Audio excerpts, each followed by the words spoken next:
I think in all things that we do, whether it's, a big mistake, little mistake, get comfortable with owning that mistake. Get out of the habit of pointing your finger and just point it to yourself and go, yep, I probably need to own that one, and we can move on. I set in a whole company defense backwards. A company defense, we're all set in, turned the wrong way. And I look at the map and I'm like, holy cow. Oh my goodness. I'm all screwed up. But before the boss got back, everybody was reoriented the right way. And this is after digging. So people had been digging. And that's not going to go over well. Right. But there was not a single word uttered to the commander or anybody else after that. And the whole company knew because the whole company was backwards. But it wasn't like a point of consternation the next day or even after that. I don't even think it was brought up in the AAR. It was like you just turned around because you owned it.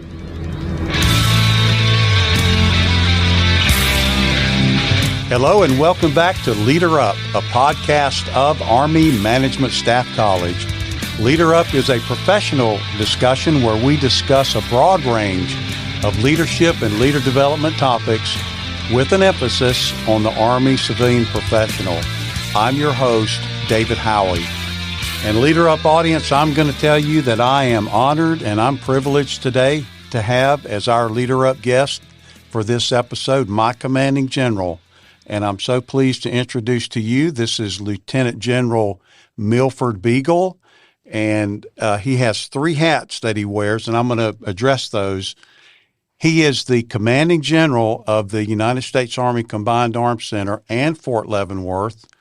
He is also the Commandant of the United States Army Command and General Staff College, and he also has a role as a Deputy Commanding General in TRADOC for Combined Arms for TRADOC. So he wears 3 distinct hats, and we're going to talk about some of those hats today. And so, General Beagle, I just want to thank you and welcome you today to Leader Up. Thank you for being a guest on our podcast. No, David, it's an honor to be here, and I really appreciate it. Time is very precious to all of us, and this is something that's very important to me, and I will give up time all day for this, and the ability to have a dialogue with you and just kind of share, a little bit of what I think and what I know, whether it be personally or professionally, is always a good thing because you can go flat with people in terms of just laying out how you see things. And it may not change all opinions, but it's not about getting people on your side of the fence. It's just being clear in terms of how you're communicating and what you want to relay. And thank you, sir. I appreciate that. And before we get in with the questions, I want to point out, just for those of you that aren't familiar with his background, and we do have his bio posted with this episode, but he's a 1990 graduate of the South Carolina State University, the Bulldogs. And he is also, his past 2 assignments, all of his assignments are important, but the past 2 kind of show where he's come from. His most recent assignment was as the commander of 10th Mountain Division and Fort Drum. That's on the kind of the FORSCOM side. Right. And then before that, he was the commander at Fort Jackson of the training side. So if you think, Leader Up audience, about he's here at the Combined Arms Center, he was in an operational assignment at 10th Mountain Division, and he was in TRADOC in a basic training. That's quite a breadth of recent experience that he's had. And so, General Beagle, the first thing I would like to ask you to talk about is the Combined Arms Center. And just what is the Combined Arms Center and what is our role as those of us who work in the Combined Arms Center in the Army mission? Yeah, and I was thinking about how do I really address this? I may give you an analogy I gave to the SMA, Sergeant Major of the Army. And it's not your standard definition of what is CAC and how do you define it. And what I described to Sergeant Major Weimer when he came in, and it was a whiteboard session over in Lewis and Clark, of course, where we do CGSC. And I said, I'm going to describe the Combined Arms Center to you this way, SMA. And I said, CAC is the blinking yellow light that nobody pays attention to. Well, that really caught his attention because, of course, the next question is, well, what do you mean? And I said, we touch everything for our Army. And in some cases, the rest of our Army doesn't really know that because part of what we do in, developing, educating soldiers and leaders across our Army because of our connection with the Centers of Excellence, the doctrine writing that we do, the Combined Arms Center training with regard to combat training centers, warfighters, MCTP, Mission Command Training Program. We touch essentially everything in our Army from an institutional side. And we also support Futures Command in all things modernization. And most people don't know that. So with all those things going on, I said, it's just like a yellow blinking light when you go down the street. You kind of look at it and you look left and right, but you know you don't have to speed up, or in some cases you do speed up, or you're going to slow down and wait. But we'll typically just kind of blow by it. And a lot of times, our Army will realize there's a lot of things that we're doing here at the Combined Arms Center because we touch so much, and they may not always be paying attention to it. And we're right there at that intersection trying to get people to see. We can tell you where we're going because we have a foot in the fielded force and we have a foot in the future force. And we're always, at that intersection going, okay, we can kind of see where we're at, we see where we're going, and how do we, get our force from one place to the other. We stand at the cross section of that. And it wasn't, a negative comment about CAC and, the whole blinking light, but we're there, and we do, need people to pay attention. That's part of what we do, is to communicate what we do on behalf of TRADOC for our Army, for the fielded force and the future force. And, I've been here at Fort Leavenworth for a long time, and we used to say that at Fort Leavenworth, let's go back 120, 130, 150 years ago, you cross that river, you come to Fort Leavenworth, you get all your final stuff before you go off into the wilderness. And are we not still having that same role that you come here and you find out current technology, current thought, current wisdom before you go off and to fight the bigger wars? Right. No, absolutely. Because of the fact that we touch every, commander, sergeant major that's going to go in command across our Army, regardless of compo, all compos, and through our pre-command courses. And the fact that you have all of our senior leaders come here 7 times a year. It shows you the importance of what we do, our workforce here, our Army civilian professionals, and it just ranges the spectrum from, again, MCTP to CGSC, our School of Command Prep. We touch everything. So it's highly important that our senior leaders come here, they show their presence, which is why they show their presence, because to your point, they know you're going to get, I wouldn't say always the final upload, but you're going to get a heavy upload before you go into your next position. That includes our Army civilian professionals, but you always have that connection back to the Combined Arms Center. So that's the point where we get you to slow down and pay attention to that yellow blinking light, right, is when we get you here. And let's talk a little bit more, sir, if you will, about Army civilians. Our podcast, we primarily engage with those of us who are in the Army Civilian Corps. And so from your perspective as a recent commanding general of a division, now you're the commanding general here, and thinking back on the past 33 years, how have you seen the role of Army civilians change, evolve over that time frame? Yeah, and this may sound a little bit bad, but I think it's something that we always say, and typically, coming up, you because you hear the stories, you hear some of the myth and the legend about civilians, and so there's this stereotype of the little old man in tennis shoes or the little old lady in tennis shoes. It's just kind of what you think because of at the level you're at. Generally, that's who you're interacting with, whether it be CIF or customer service in some part of the organization or on the installation. Then that's kind of the thing that most will grow up with until you get a little bit older. And I had the great fortune of interacting with our Army civilian professionals much earlier in my career, from captain all the way up to this point. And you can see what our civilian professionals bring to the table because you're not seeing that common, perpetuated myth, urban legend, your civilians, here's what they do. They're going to be, a barrier for you. That's really not the case. You really have to understand what they do for our entire organization. And I've been able to see that. And as you mentioned, my last, decade for me has been back and forth between the operating force and the institutional force, FORSCOM and TRADOC. So you've seen it from that. So I've seen it from that perspective as well, which is also very unique. When you're on the institutional side, there's a much heavier quantity of Army civilian professionals in TRADOC. That's just how we're generally designed across the board. In FORSCOM, not as high, but the importance and the relevance is, I would say, even higher when you talk about things like continuity, stability, et cetera. It's just a different dynamic, but the importance nonetheless is there. And so why is it important, just kind of a follow-on to that, why is it important for us as part of the Army Civilian Corps to be educated, to do our grade appropriate civilian education system courses? Why does that matter? Is it important, and why is it important? Yeah, so I had a very similar conversation the other day with a 4-star. I won't say the 4-star. And I'll start it this way. He came to me and he said, we were at the Army Profession Forum, and he's pulled me to the side and he said, why don't we use arms? It should be profession of arms. And I'm literally pinned in a corner with a 4-star. I'm like, sir, I got you. I hear you. And I'm listening.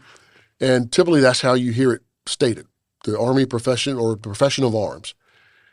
But when you think about it, fundamentally, in our own doctrine, our profession is two things. It's the profession of arms is our green suiters, all compos, and the other side of our profession is our Army civilian professionals. So the two together is the profession. You split it apart, profession of arm, green suiters, and our Army civilian professionals. That makes up our profession, and that's in our doctrine and in our logic maps. And so you have to have the two for our entire Army. That is our profession. And just 4 years ago, when the Army republished ADP 622, they republished the Army Civilian Corps Creed, and they added the word leadership to the phrase in the creed. And our old creed said, I provide stability and continuity. And so that new creed that was published in 2019 says, I provide leadership, stability, and continuity. And just so how are those, why are those things important? How do you see those as important for those of us in the Army Civilian Corps? Yeah. And I think, I don't know the exact number, but I think, we would look at data and see that a higher percentage of our Army civilian professionals have had some experience in the military. They've served at some point. So they bring to the table that leadership experience. It's not like they forgot, regardless of where they were, regardless of how long they served or what position they served in, but they're bringing that component of leadership that they've learned throughout their time in the Army. So they bring that dynamic in. And even those that have not, I think they bring experience and that ability to lead into our formation. And when you think of the stability component of it, our civilian professionals that have been in an organization for any amount of time have now seen what an organization has gone through. You're going to see multiple turnovers. You're going to see different things change over time, priorities, focus, et cetera. So that stability, in my mind, is a matter of seeing that organization evolve over time. And then the continuity piece is preventing that organization from stepping into or stepping over, pitfalls over time. There's your continuity piece, because now they can see a little bit further ahead because of the stability component. They kind of know what this organization has been through, changes, shifts. That continuity comes in is based on, at least to me, what you can see now going forward. We can avoid some of these pitfalls because you've seen the history, the dynamic of the leadership that you bring to the table. You can help keep that team steady. You can help that team see themselves, and those that are coming in new, help them integrate into the team. So I do agree fundamentally with those three components of the definition, and I've described those, in my own way, but the components are key.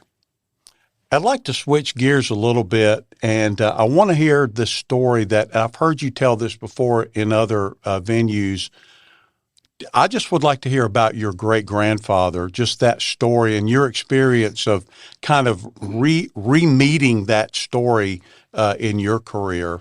Yeah, so my great-grandfather, Walter Beagles, was, someone that lived into his 90s. So it wasn't as if I didn't know him. I literally spent a lot of time around him as a young kid into my teenage years before he passed away. So I did get to know him. One thing he did not talk about was his service in the Army. And after he passed away and I joined the Army, then many of my family members would say, did you know your great-grandpa was served in World War I? Well, no, I didn't know that because he didn't tell me, and nobody else told me until, they saw me on my journey as a soldier. And it wasn't until the time I went to Fort Jackson as the commander, and I said, well, let me just do some research, because he's from South Carolina. I'm from South Carolina. I would assume when he enlisted for World War I, he re-enlisted somewhere within the state, if not on this solution. There were several camps at the time because it was Camp Jackson. They did have other camps throughout South Carolina where you can go enlist, and that's where you did your training. So lo and behold, I give the name and some other documents to my historian. The historian comes back, and he had this look on his face like he just discovered a treasure trove. And the thing I wanted to know was, just please tell me great-grandpa didn't get an Article 15 or chaptered out. That's all I want to know. And so he came back with much more. He said not only, did he enlist here at Fort Jackson, he also deployed. He was part of the 346 Labor Battalion, went to France and came back. And I said, you still didn't answer my question. Was he honorably discharged, or did he get chaptered or Article 15? He's like, none of that. He got discharged, the right way, honorable, et cetera. I'm like, that is so awesome. And I honestly didn't put a whole lot of thought into it until, somebody came to me and said, that's pretty ironic that you now command a post that your great-grandfather, when he walked through those gates, was a segregated army. He wasn't allowed to join the infantry, be a combat soldier. He served in a labor battalion, deployed, et cetera. And it really hit me then. I said, well, when you think about it, it's not really irony, but it does show a level of progress in our Army and things that we've done over time. So there was a lot of pride in that. There was a lot of pride in walking around the grounds of Fort Jackson's where, parts of the old post were as they were when he was there, not in terms of the structure, but that part of post you knew where the World War I soldiers trained. And even in some of the training areas, you can see things that his battalion did, because a labor battalion, they would do as described, labor. I mean, they would dig trenches for those to go train in the trench lines, and some of those things still existed. So that was pretty surreal for me to do that. And it was exactly 100 years later that I went there to command Fort Jackson between the time he came there in 1918 to enlist in the Army. Thank you for sharing that. And I'm real curious to know if, when you said when you first heard that, it didn't kind of, the significance wasn't immediate for you. And is it possibly because of the progress that we have made that it's not that unusual now that we have the great-grandson of someone like that who's gone on to do great things in our Army? And we've say the past 30 or 40 years, that kind of thing has become more common. And so maybe sometimes it is helpful to say, yeah, that's kind of a unique thing that happened. Yeah. And it was, because of, I think, being of color, that's why it didn't resonate. Because to your point, you see things now that we do better. Things weren't the way they were 20, 30 years ago. They're much better. So me coming through the Army 33 years, you've seen that progress over time. And it's not that I took it for granted. It's some things you typically overlook. Whereas if that had happened 30, 40 years ago, it would have been immediate front brain of like, wow, this is really, really powerful. It was just as powerful in 2018 when I took command there. But to me, not as much, because you've seen your Colin Powells, you've seen your Lloyd Austins do things. You're like, okay, this is all progress, and not really see yourself as part of that. So I didn't look at myself as part of that at the level I was, whereas other people looked at it and that was huge to them, and that's what brought me back and made me mindful. It's like, yeah, this is pretty significant when you think of it, in the full perspective of things.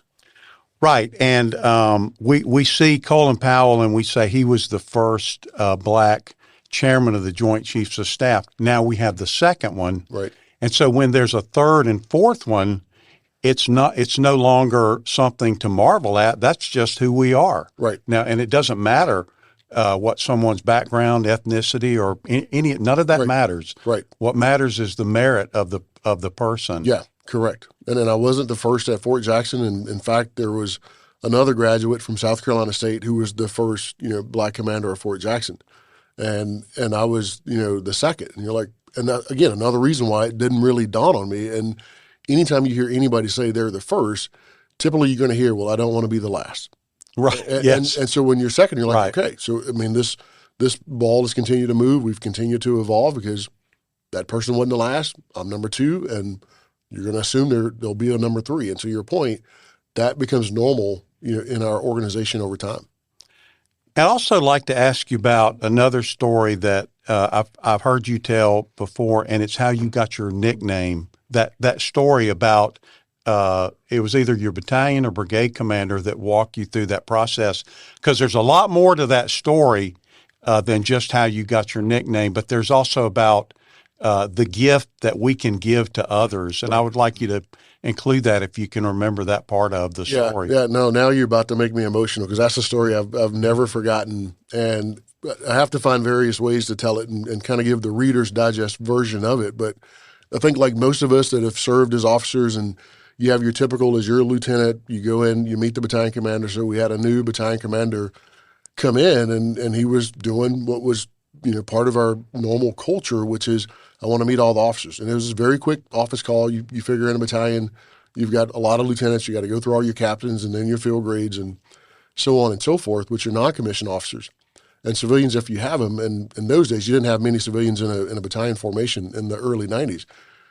But at any rate, I'm waiting in the, battalion area in the little, conference space to get called in, just like my peers. And I watch my peers go in this door, and about 5 minutes they come out. And we all were teed up and kind of knew what to expect. He's going to go in, ask you your name and where you're from and those kind of things, and then you're out. And based on timing, that's what was happening. They're just coming and going in about 5 minutes. And I had a lot of time to sit there and think, just watching 4 or 5 of my peers come in and go out. And I didn't think they were doing anything wrong, but I'm like, that's pretty quick. That's not a very in-depth conversation. So I'll just see what I can do when I go in. And I go in and write the script. First thing was, so what do you go by? And I said, sir, it's definitely not Milford. There's probably one person that calls me that. It's my mother. And he said, well, what do you go by? And I looked at my name tag and I said, well, it's Beagle. That's what I played sports. I mean, that's kind of what everybody refers us to each other as, last name, et cetera. And he said, well, I don't think that's going to work. So how about Beags? Sir, I'm fine with that. I'm good with that. And it stuck. And his next question was, so where do you see yourself down the road? What do you want to do in the Army? And immediately, and I have no idea why I said it, I said, sir, I want to be a general officer and a division commander. And he paused for a second, looked at me like you're kind of looking at me right now, and said, take a seat. And I said, oh boy. So I took a seat. I had my pen and paper, as always. And for 40 minutes, he sat there and told me. He started and said, I'm not a general officer, obviously, but I can tell you generally what it may take to get you to that point. Now I'm feeling really bad because 40 minutes later, he'd spent all this time with me and kind of shared, what he knew, what he thought, what I would have to do, work ethic, drive, those type things over the course of a career to get me to that point. And I walked away going, I didn't want to be in there 5 minutes. I certainly didn't want to be in there 40 minutes, but I got 40 minutes. And I told a little bit of a fib in the fact of where I thought I wanted to be. I just assumed that was what you would normally say when somebody asks you, well, where do you want to be? Well, sir, I want to be a general. I mean, what else do you say? And it hit me then for sure is like, this person invested 40 minutes of their time in me. So now I have to do something with that advice. I mean, that is like feedback. You cannot take that as a gift. I could have took that as a gift and said, okay, I may think about it or use it. Now you've given me something that, one, your time, and two, something that I have to use. So I felt obligated to use that throughout the course of my career and to bring closure to it. I've tried to find him for many years. I found him when I was at Fort Jackson, in fact, which was about 25 years later. Called him, a lot of alligator tears on the phone. He didn't know why at first, but when I told him and kind of shared the exact same story I just shared with you and the audience out there, I said, I just wanted to say thank you because I look at where I am now, and I never would have been here if you'd not given me that 40 minutes of your time. And I'm sure he definitely remembered you because you were an officer in that battalion. Did he remember the time? Did he remember what he talked to you about? Or did he say, yeah, I think I do remember talking to you? Or because sometimes when we have those encounters like that, the person who's getting it, it's like, this is so powerful for me. And sometimes the senior leaders they lose sight of it. It's not that they don't care, but they're so giving that it doesn't have the same meaning for them in the moment. Right. Yeah. And I when I refreshed his memory on the story, I think the meaning it meant something to him because that's just typically how he was. I mean, he would invest. I think what he lost sight of is the time. I'd always remembered the time because I remembered what time I walked in and what time I walked out. And I think it was lost on him that that much time went by, 40 minutes, and he was just pouring into me. And I said, that is one thing I will never forget. I said, I probably forgot half of what you told me, but it was just more important. You gave me 40 minutes. As a battalion commander, I'm a second lieutenant. That is something I could never give you back. And what you gave me in that 40 minutes has propelled me to this point because I never forgot that time and some of those things that you told me. And because all the other officers are sitting outside thinking, I was only in there for 5 minutes. He was in there for 40 minutes. What did he do right? Or what did he do wrong? Why did he have to stay in there longer? Yeah. But the time, and it is such a valuable lesson, I think, for all of us who see ourselves as leaders or influential, is take the time to engage with people when you, and even when you don't have the time, but the opportunity is there to do that. Push yourself to do it. Right. And but when it's a lieutenant colonel and a new lieutenant, that time is that's a very special time to have gotten with that officer. Yes, I think. Which is why we were crying on the phone. We literally both were, because I mean, he was just moved to tears when we had that conversation, and I was moved because it just could not believe, where I sat having that phone call with him and just reflecting on that time that he spent. And I want to kind of switch gears and talk now a little bit more about current things that you're doing here at the Combined Arms Center and kind of some leadership topics. And the first thing that I want to talk to you about is a memo that you published just a few months after you took command. And the memo is called Lamps Out Time. The lamp is out time. And what was the purpose of that? What problem did you see that you were attacking, and what kind of response have you gotten from that?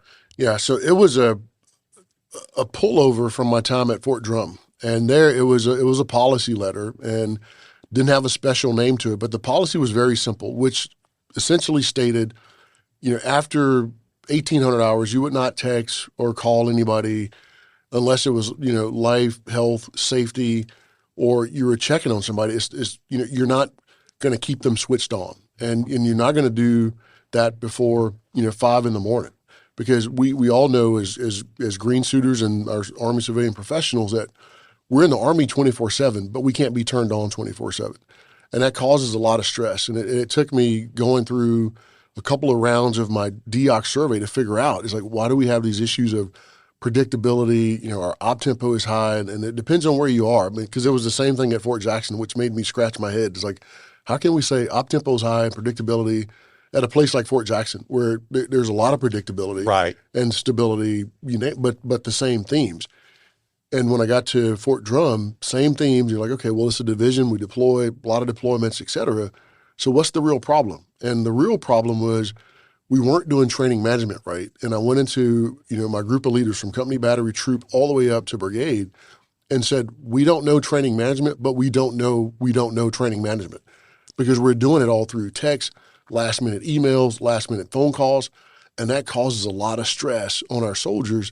And we're putting a vast majority of our formation on a leash. I said, soldiers, we can look at a generation and go, well, they're always on their phone. They like being on their phone. They do, but not with their boss. Right. Yes. I don't need you telling me last minute task or whatever you were thinking while you were running or while you were shaving or brushing your teeth. You don't need to send that to me 1,800 on a Saturday night, because it's not life, it's not safety, it's not health related. You just put something in my rucksack that now I've got to think about, either immediately or carry that into next week to work on. But it wasn't urgent. It really wasn't important. But we have meetings, we have formations, we have that time to communicate, to put those things there, training calendars, training schedules. So I pulled it over here, and the first DOCS I got was within the first 90 days of being here. Same themes, different environment, had a good feel of, CAC, Fort Leavenworth is a different composition, still TRADOC, but a different composition, but people are people. And you can't keep people turned on all the time. And emails are flying. And because if I were to send you, David, an email Saturday night at 1,800, you see Beagle coming in inbox, guess what you're going to do? You might not work the task, but you're going to take your time to go, Sir, acknowledge. I don't even want you to do that because now I just diverted your focus from whatever you're doing. It could be dinner. It could be just your time to think and reflect, but something calls you to, oh, I got to respond. And I could have waited. So now it takes discipline across our organization, discipline from me, discipline from you to like not respond back. Well, if I'm not sending, you don't have anything to respond back to. And I've gotten great feedback from people that have been there for quite some time. I'll just put it that way. And said, sir, after you did that, the emails I received over the weekend at night have gone down drastically. Great. Awesome. Because we figured out what's really important, what's really critical, and then give people that time. I love Jimmy V when he says, every single day you should have time to think, you should have time to laugh, and you should have your emotions move to tears. Now, there's some days I can look at my inbox and something will move me to tears. Right. But we all have to have that time to think. And that allows people to refresh, reboot when you go home, because I don't want to put that burden in your rucksack. But I think once we discipline ourselves across the board, that is really helpful. People come in more energized because there's less things they have to carry home or do. I can power off for a minute. I'm still at work. I'm still, 24/7, but I may not want my brain to be on work 24/7. And I don't think that's healthy or good for an organization when you make people do that. And sometimes I wonder if we are at a point where, if you recall, when you study military history, they kind of say, well, when the automatic weapons started showing up in World War I and then in the late, after the Civil War, tactics hadn't caught up with the technology. And so I'm wondering if over the past 20 or 30 years, our leadership we haven't looked at our technology, the phone, the email, in terms of, this is great for managing stuff, but how does it affect us leadership-wise? Right. And there's a distinct difference. We manage systems and things. We lead people. Right. And you have to be able to kind of divorce the two and determine what you're doing. But to lead people, it means you got to take care of the people. But all the tools that we have, the email, the social media, chat rooms, all these different things, that's not designed to put a burden on the people, which is what we were doing. And I think the best feedback I received, even with the feedback from here, was at Fort Drum when, a soldier came in, because I would have, just like we did here, we did the cross-generational teams, have them outbrief the formation.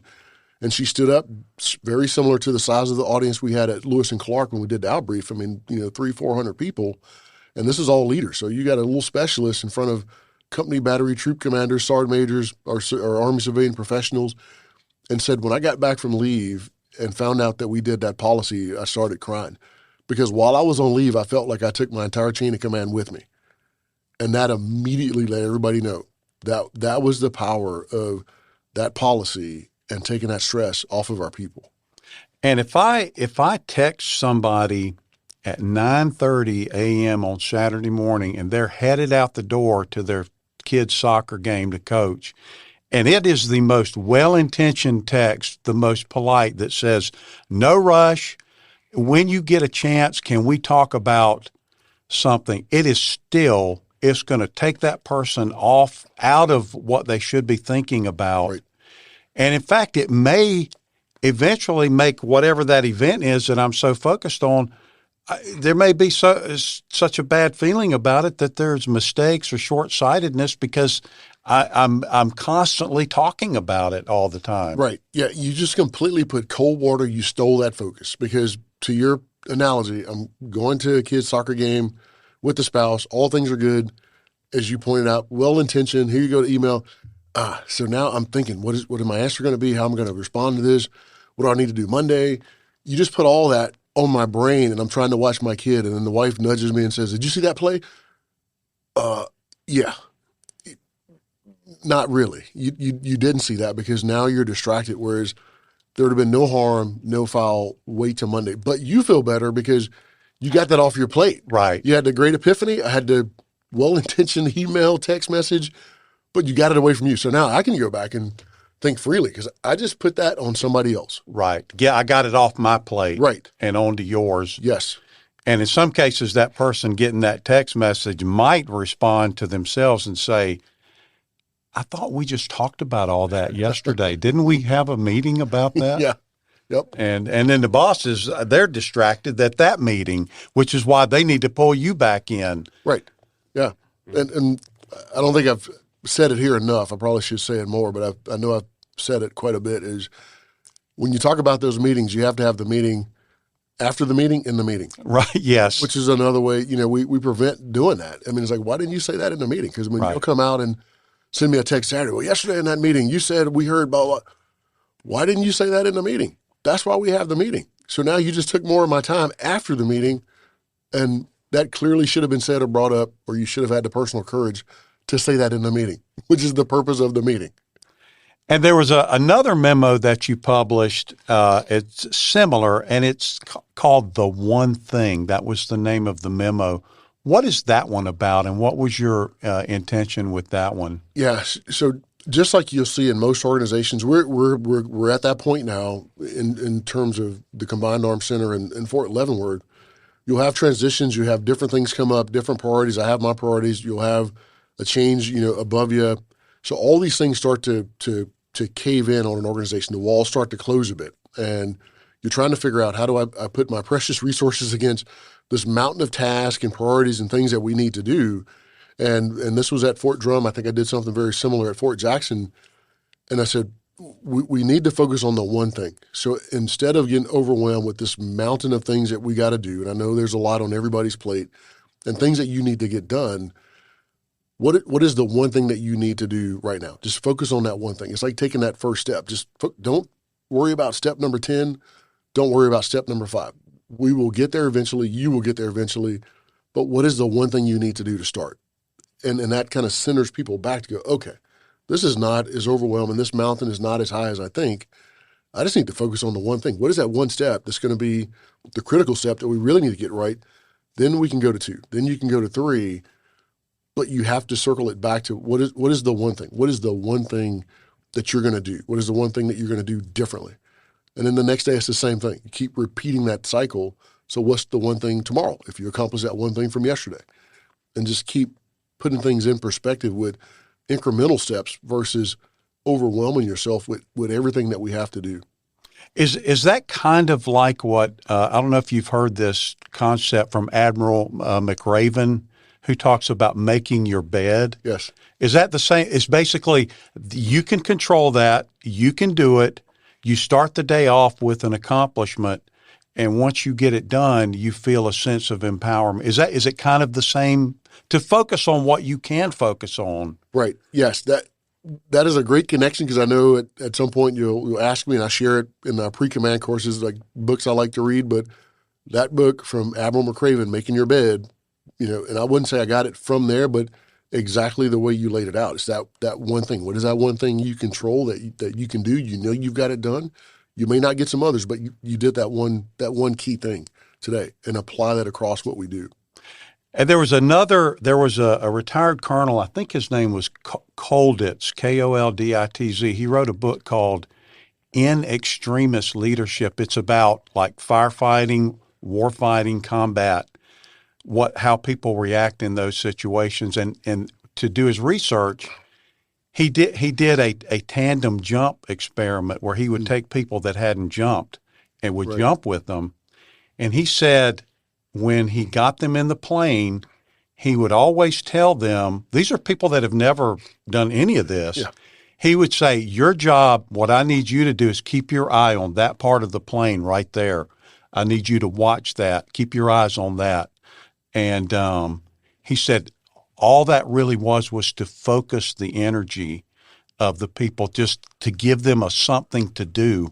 Yeah. And he said that when he told them that, they're in very close quarters, he said he could feel feel the tension going down. And you've probably seen that in units where people are just running around pulling their hair out, and then somebody kind of steps in and says, all right, let's focus on this for right now. Is that kind of a similar concept? No, that's exactly it. And I learned that ironically. I saw it, play out, in reality. The same battalion commander that gave me my nickname, we were out at the National Training Center, so a very short story. And of course, you got the chaos of the battle there at the great Fort Irwin, radio chatter, everything, and people are calling. And he would come over the radio just so calm And I was some days envisioning in my head, you're listening to all this chaos. I said, it sounds like he's in a recliner. Right. It's like he's in a recliner with a cup of coffee and he's giving instructions, and you're just like, that's amazing. With all of this chaos going on, all these reports coming in, and you said that is something you need to emulate, because it would just have that calming effect. And you can tell that just over the radio. I mean, we just get to this crescendo of noise, and he would just calm it down. And now reports are coming in clean. People are taking their time, not stepping over each other, stepping on each other, et cetera. And I learned multiple valuable lessons from this one commander, but that was one of them as well. And I'd like to talk to you about something that I've heard you say, and it's kind of connected to a quote by Albert Einstein. We shouldn't, and I'm paraphrasing a little bit, we shouldn't focus on success. We should focus on being of value. And just what does that mean for you? And do I have the sentiment right, your sentiment about that? And what does that mean for you to not focus on being successful, but to focus on being of value to your organization? Yeah, I came across that quote many years ago from Albert Einstein. It said, strive not to be a success, strive to be of value. And it completely resonated with me. And I forget what point I was in my career, maybe major, lieutenant colonel, but it really resonated, because I think a lot of our leaders, or some cases civilian professionals, and others even outside of our military, they focus on a thing, and it may be the wrong thing. I may focus on a rank, I'll focus on a position, I'll focus on some status. Yeah, you may define success that way, but did you truly define success for yourself and the team that you're on? So it really is about being value added. Where are you most value added? And that is success in and of itself, because if you're value to that team, that should make you feel really good about yourself and what you're doing. You're contributing, and everybody wants to be appreciated for what they do. So it's really just coming in and being value added. It will gain you, as many of us have seen, it may gain you a promotion. It may gain you this job or this position, but we can't lose sight of it was because of you were fundamentally value added. You're of high value and a high contributor to that team. That's what got you there, not the fact that you were chasing, well, I've got to get to that position. I've got to get to this certain rank. You might be shooting at the wrong target, whereas just be where your boots are every day, provide that value, that gains you even more. And, oh, by the way, I think it takes a lot of stress off of you, because you're not chasing something. You're not trying to get to this point because that's what you deem a success. What if somebody moves that mark, or you have a change of perspective? Well, I got there and that's not really success. So now it's something else. A lot of stress on you versus just focus on being value added to yourself and that organization. And we taught a class last week called it's business transformation class, where you look at your workflows and things like that in an organization. It's a management class. And one of the dichotomies that we talked about is your organization function-centric, or is it process-centric? In other words, am I just focusing on my little rice bowl, or do I see how my rice bowl fits? And so it's not just that I'm successful at my little function, but is my function, yes, how is it of value back to the organization? Is that kind of the same idea? Do you agree with that? Yes, that's exactly the idea. And there's one book, I had our team, not the whole team. I really wish I could have done this LPD with all of the Combined Arms Center in Fort Leavenworth, and it's called Disruption Mindset. And that's part of what that's about as well, is like you have to figure out, where does the work really get done? Don't get caught up in the hierarchy and the blockchain and where everybody sits on the organizational chart. But where does the work really get done inside that organization? Kind of organize yourself that way. And that's not making light of or saying this part of the organization doesn't get a lot of work done. They probably get a lot of work done, but we have to know that. And then, are they connected with the other part of the organization that they need to be connected with, versus we're just kind of running things through the organizational chart. Another great book, very similar sentiment, called Scrum. And how do you get things done? It's from a scrum. When you watch rugby, I mean, they're just all together. It looks like one big mess, but there's purpose behind that one big mess. And we cannot get caught up so much into the structure of the organization and my function versus your function. They probably nest together at some point. In a hierarchy, we kind of look at that as going up and then into one person or the leader, and is kind of fused there. We can do that at a much lower level if we look left and right at what our entire organization does for the rest of the team. I had a student in an intermediate course several years ago she worked over at Track, and we were talking about briefing and kind of briefing senior officers. And she said that she was briefing one of their SESs, and she did everything that you would from the textbook about a briefing: paper copies, water bottles, stand up in front of and she said the SES just at the beginning just kind of ratcheted it back and said, just come sit down here and let's go through these and tell me what I need to know about this topic, not the greeting and all of those things that we kind of get lost in, rather than what is the value that I need to convey to my boss? Not did I do a successful briefing, but did I get the information to the boss that they need so that our organization can be successful? Yes. And I don't know if you heard about it, but I had the Brief Lab come here. There's a book called Brief, and they have a team that comes out, and they call it the Brief Lab, but it gets exactly to your point. And they talk about how do you communicate, how do you relay information in a brief way. One of the things they say is, if you can't explain something in 8 to 10 words, you don't understand it well enough. Well, that causes you to have to do a lot of editing and a lot of thinking to relay that information. Again, I go back to Albert Einstein, who says it the same way. He said, if you can't explain something simply, then you don't understand it well enough. But a lot of times we lose a lot of that simplicity. We lose a lot of that clarity in the drive for accuracy in our briefs. In PowerPoint, I'm going to give you 10 slides, and I lost all clarity because I'm trying to get to so much accuracy. Well, it's the clarity I really needed. I mean, the accuracy, we can get that, plus or minus is okay, but it's really the clarity. And most of our workforce, I'm convinced, 33 years, if we said, just tell me what you're thinking, because you're the expert, you deal with this every day, but it got lost, it got clouded because I've got to put it in PowerPoint, I've got to make 10 slides, I've got to lay the bullets out, et cetera.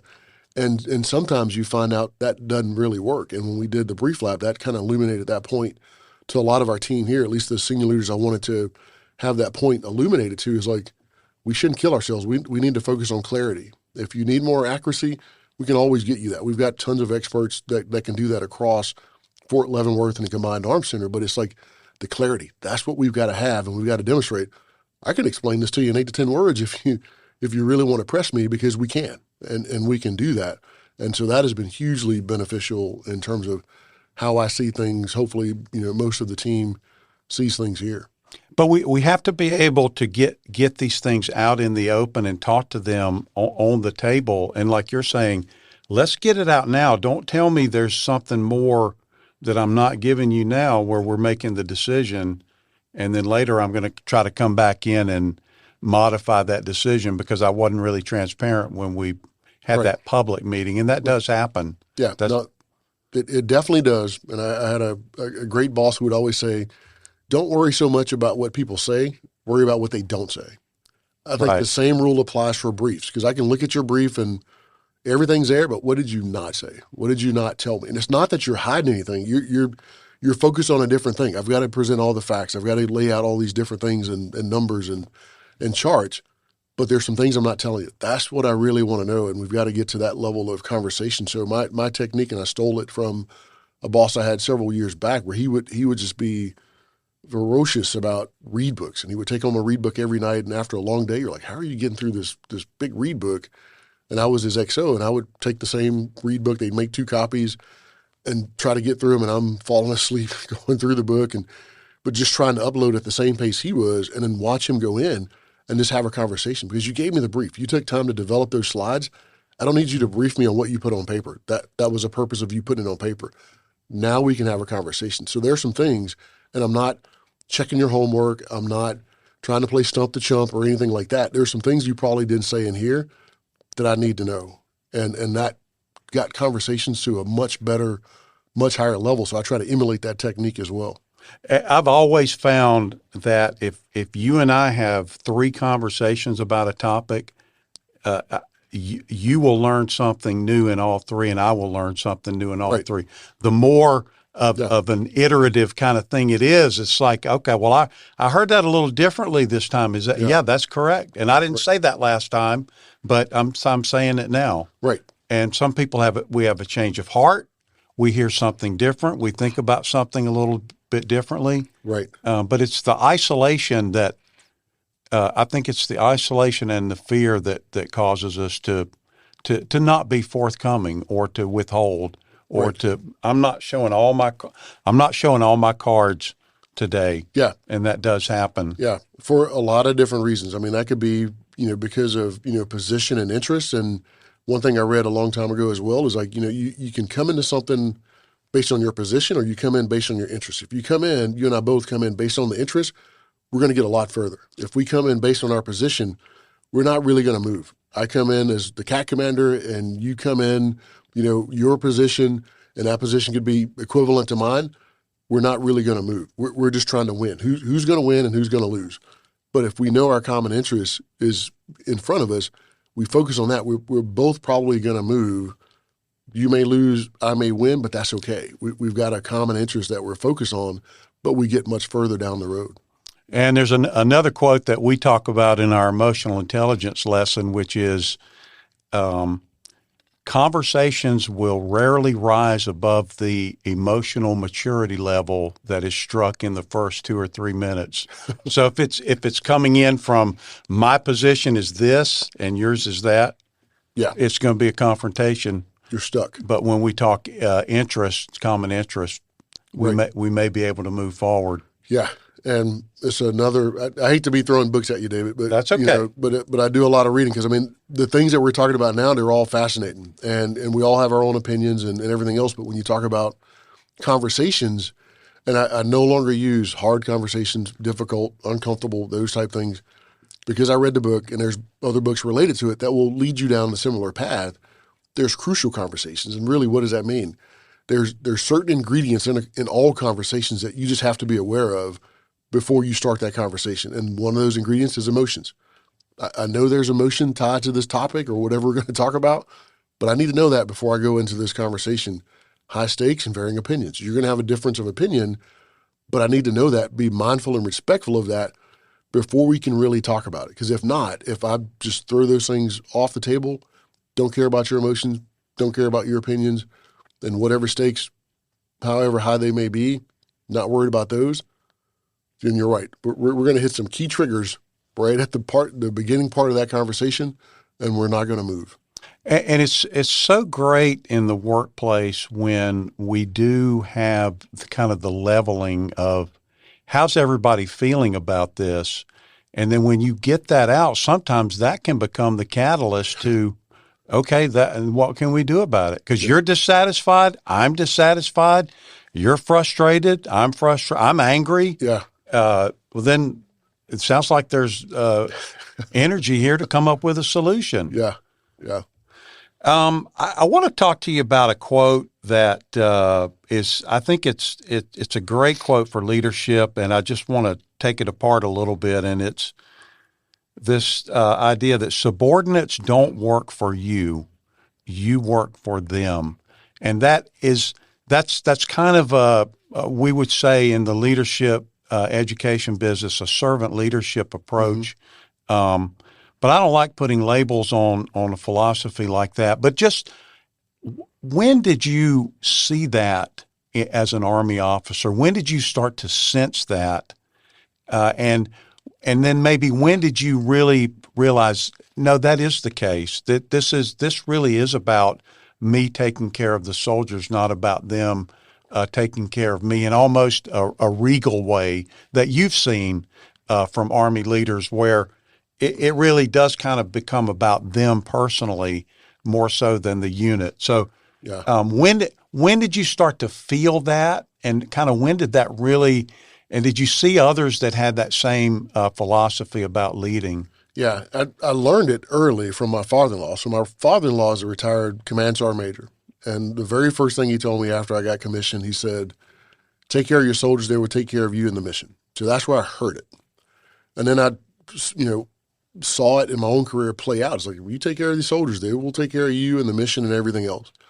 But it wasn't until years later when I came across the book, The Servant, is where they talk in depth about servant leadership. And you see the definition of what does that really mean? Identify and meet the needs of others. You're like, that's kind of what I've been doing. And I've seen others do that to me. So now you've got some words, you've got a definition to it, but but it was just a saying, to begin with. I think many of us have heard that.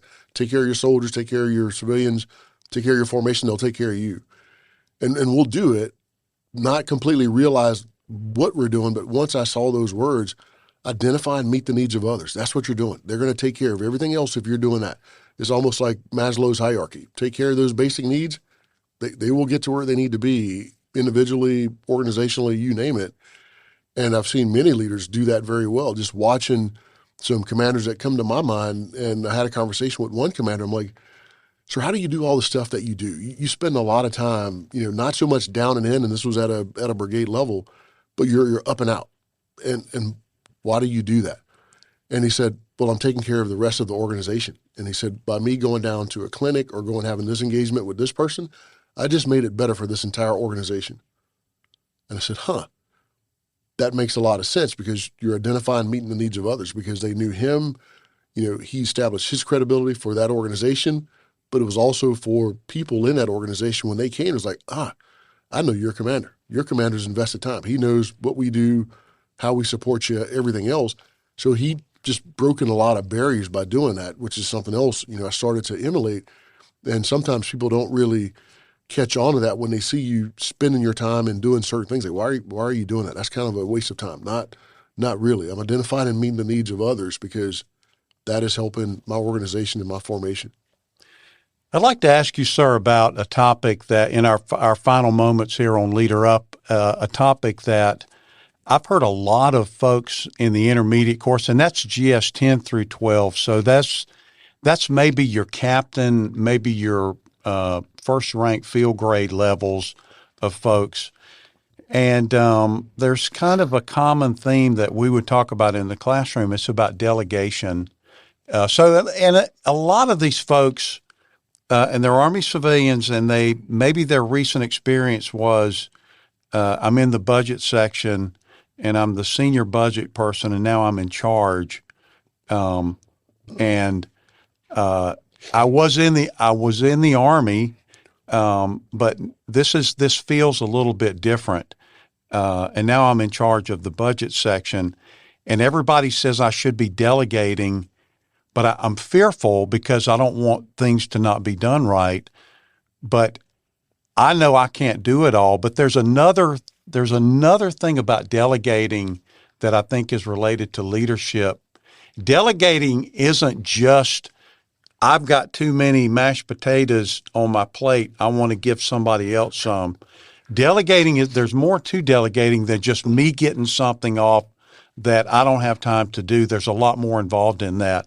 And I just want to hear your thoughts about things that you've seen over the years about why it's important to delegate and what is the real goodness that comes out of doing that. Yeah, well, it's the keystone of our profession, and it's not delegation, but it's trust. I mean, that's how you're going to build trust. I mean, that is the keystone of our profession, but it also links to other things that we talk about: mission command, empowerment. I mean, how do you do that? It's through delegation. I mean, that's one of the tangible ways you can build trust. You can build or establish mission command in your environment. You can empower others is to delegate. And to young officers, my analogy is, I'm a little bit more senior now, seems a little bit silly. I would explain it this way. I said, as you go up, you're going to have to trust. You're going to have to delegate and power down, because, of course, you can do these things because you've done them. It just depends on, where you sit and how you matriculate it through an organization, but you can't always do that. Just because you can doesn't mean you should. And my analogy was, I said, when you're at a lower level, it's like you're on the horse, you control the reins, you can make that horse do whatever you want to do, jump fences, stand on his hind legs. But as you move up, now you're going to move onto the stagecoach, and you're controlling the reins still, but you've got a team of horses, and you've got to trust. Say, for example, if you did have riders, you don't have riders on the stagecoach, but that's why my analogy doesn't make perfect sense now. But you've got to have that trust that all things are not going to happen exactly when you want to. You know how to do it. You can jump back on that horse in a minute because you can, but there's somebody else there now, and you've got to be able to empower, trust them, delegate things to them knowing they're probably going to make a mistake, but you've got to be willing to underwrite that mistake and not look at that as that's a negative or a hit on you. And I think that's where we sometimes go wrong and venture into things like being counterproductive, because that's a lick on me. Well, you can't take that personal. If I'm going to develop this person and help them grow, yeah, that is a lick on me, boss. You know what? Because X happened, I screwed that up. I need to do something better. And then as you get further up, now you're inside the stagecoach, and you're going to want the stage to go left or right, and you got to lean out of the window, and it's going to have some delays. It's going to take a little bit of time. Yes, you can jump back out and grab the reins again. Because you can, doesn't mean you should. And you're getting further and further removed. So now it's even more important that you have to trust. You have to delegate. You're going to build those things that you need for that organization, because over time, the whole organization goes, you know what? You can do all this. We'll just let you do it, because that's the only way we're going to get it right. And that's not the right way to develop an organization. But just know what that's going to cost you. And it's not your personal respect or your credibility.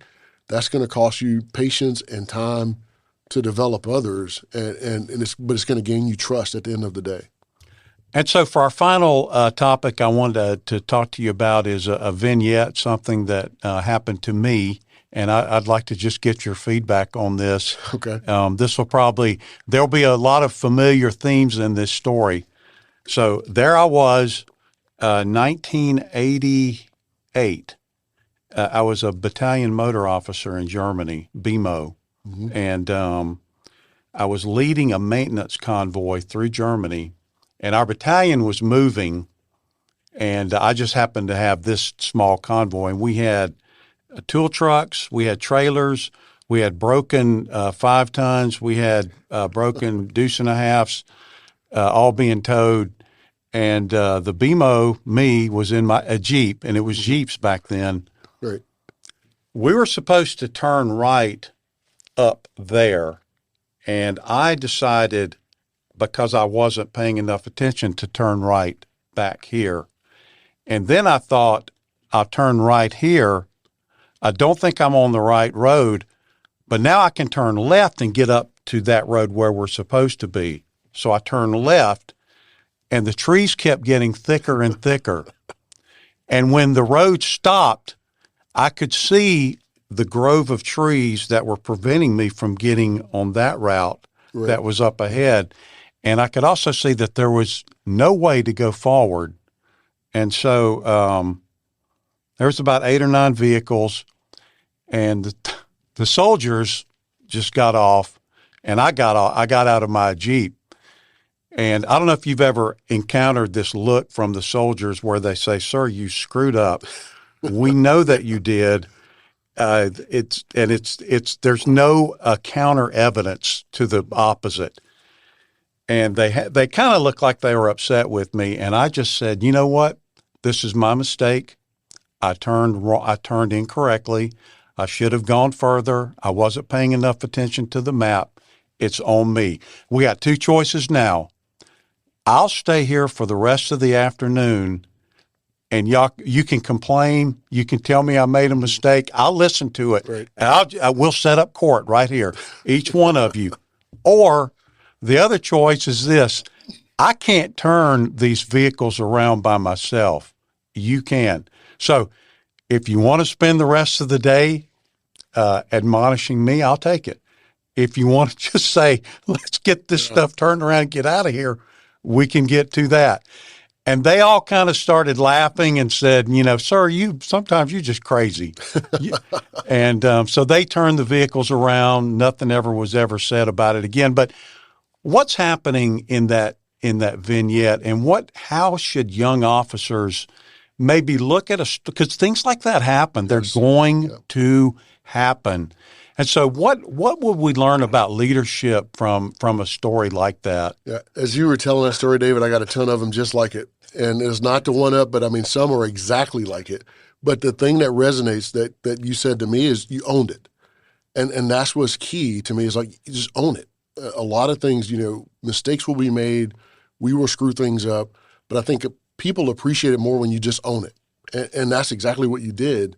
And I've had the same experiences and just own it. But it goes back to our previous point. You build that trust. even when you screw something up and you don't know it, the fact that somebody will come up and tell you, and it could be lower ranking or equal ranking, doesn't really matter, but say, "Sir, ma'am, you screwed this up." Did I? What happened? Because you might not even know, but they have that faith and confidence in you that you're not going to take that news bad, but you will own it, and then things will move on from that point. And like you said, I mean, but if you don't own it, you've still been on that road right now trying to turn those vehicles around, to this day, but you owned it. And I think in all things that we do, whether it's, a big mistake, little mistake, get comfortable with owning that mistake because nobody else can own it for you. You can't really point, blame at anybody else. Anytime you point one finger, three are pointing back at you. So get out of the habit of pointing your finger and just point it to yourself and go, yep, I probably need to own that one, and we can move on. Because most people, just like you saw in that formation, will be forgiving of that. They will appreciate that, and they'll move on. And I can get on the radio in a situation like that, and I can posture upwards and outwards. In other words, I can call the S3 up and say, "Hey, I'm having some comms issues here, and I will be back on the road." Okay. But the folks that are right there with me, they see it, they know, and there's no posturing at that point. Right. Yeah. Yeah. But I did a very similar thing. I set in a whole company defense backwards. Commander had gone, company commander, I was company XO, company commander went out to, get more orders at the battalion talk, et cetera. And he's like, okay, we got to go here. We got to set in a defense, orient it this way. So we get there, it's late at night. He's not going to come back until right before sunup. And we're all set in. So a company defense, we're all set in, turned the wrong way. And one of the soldiers, it wasn't like the first sergeant or anybody else, just came up and was like, "Sir, you do know we're oriented the wrong way." I'm looking at my map and I'm checking my compass, and I think we got this whole defense. I mean, all we had to do was a 180, but he was like, and I look at the map and I'm like, holy cow. Oh my goodness. I'm all screwed up. But similar to your point, before the boss got back, everybody was reoriented the right way, and this is after digging. So people had been digging, and that's not going to go over well. Right. But there was not a single word uttered to the commander or anybody else after that. And the whole company knew because the whole company was backwards. But it wasn't like a point of consternation the next day or even after that. I don't even think it was brought up in the AAR, at that point. It was like we just turned around because you owned it. Right. And so, General Beagle, I want to thank you so much for being a guest today on Leader Up. And I want to I know I wanted to talk to you about your books, and you've mentioned a few of them. I just want to give you an opportunity now. If you had a couple of books that would be of value to our audience, what would they be? And we'll take that and publish the list along with our show notes. But just kind of recap a little bit about the books that really have meaning for you. Yeah, one I've mentioned, and I have a list. I show it to the pre-command courses, but the servant, because it talks about what we discussed, servant leadership, and what does that really mean? And I think it is a very good book because it talks it through from multiple perspectives, just an average, civilian in the workforce and how they needed to turn their career. A drill sergeant is in there, and how this drill sergeant, because all these people go to a monastery, and they've got like this week or so of like silence and figuring life out and everything else. Everybody comes in with a different problem from a different walk of life, and they all walk away with understanding servant leadership. That is how you have to identify and meet the needs of others. The other is crucial conversations. I mentioned that one as well, because we all have to know what type of conversation we're going to have before we have it. And that could be something that's very simple, but we can't assume this is a very simple conversation. Just assume those three variables are going to be in there: high stakes, varying opinions, and emotions. So that allows you, I think, to communicate better. Another book is The First 90 Days, and it goes back to the point about value. And it's a business-related book, but it really talks about what do you do when you go to an organization and you're new to it in the first 90 days. A lot of times we're told, do your assessment, figure out where the organization screwed up, what's broke, and then you go in and you're the fixer. You fix all these things. Or you report back to your boss or higher, all these things are broke. But in the first 90 days, you need to figure out where you value added. How did you bring value to that team? That's what you need to figure out in 90 days or less. So that is a book that I've always, kept on the shelf. And the last one, of course, you mentioned it already too, is Make Your Bed. by Admiral McRaven is probably the top 4. I've got plenty others, but reading along those lines absolutely fascinate me, because I think from a day-to-day standpoint, there's a lot of things that we do and we do right, regardless of what we're doing.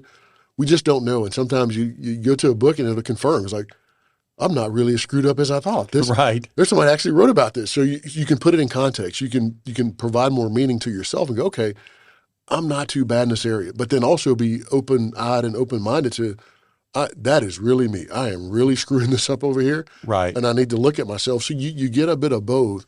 And that's one thing that's always helped keep me grounded is finding those type books. You go, okay, not so bad here, horrible over here. But then how do I take that to ensure that I'm value added day after day?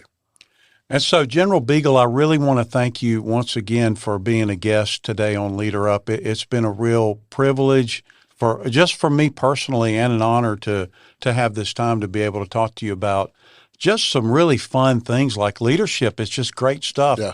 To have this opportunity to talk to you. And so on behalf of our Leader Up audience, I really want to thank you for giving up your time today to talk about Army civilians and just leadership in general. No, and David, thank you for what you do. I mean, this is great, and the fact that, across our organization, we do these things. I mean, Doctrine has a podcast, Sam's has a podcast, but it's about communicating, and it's about meeting people where they are and bringing things to them that's of value to them so they can be of value.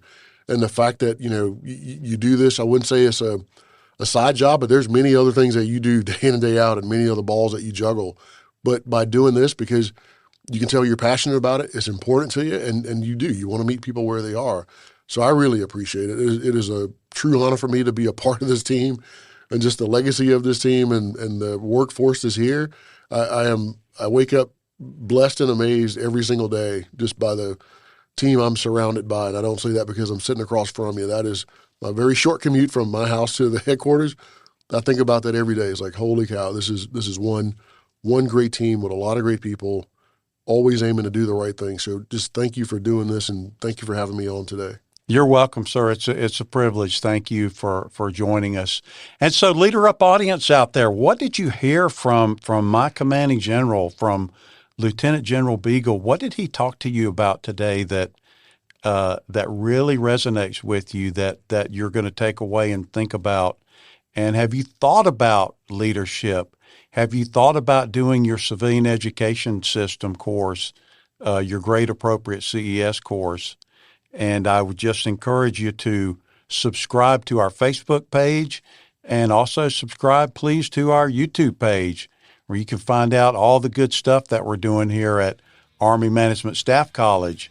And join us again next time for another edition of Leader Up. As always, if you have any questions or feedback or would like to learn more about our podcast, please check the description for our email and for our website. Thanks for listening.